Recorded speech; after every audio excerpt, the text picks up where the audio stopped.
Inilah rekaman detik-detik menegangkan pasukan Ukraina berada di bawah tembakan militer Rusia. Tampak mereka berusaha mengeluarkan 2 kendaraan militer Ukraina yang terjebak di rawa.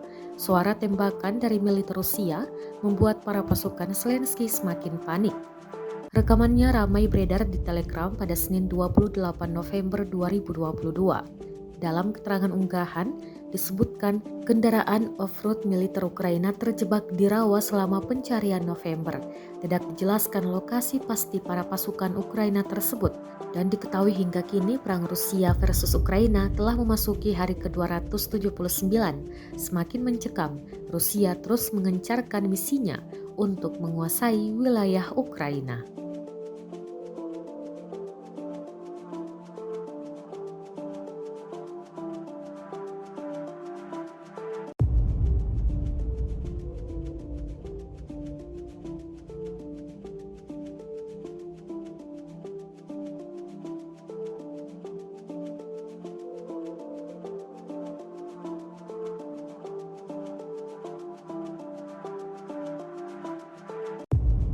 Rusia melaporkan secara total 333 pesawat Ukraina, 177 helikopter, 2.572 kendaraan udara tak berawak, 390 sistem rudal anti pesawat dieliminir sejak awal operasi khusus.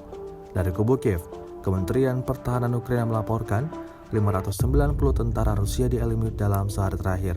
Total 87.900 prajurit Federasi Rusia meninggal sejak awal konflik hingga hari ke-279.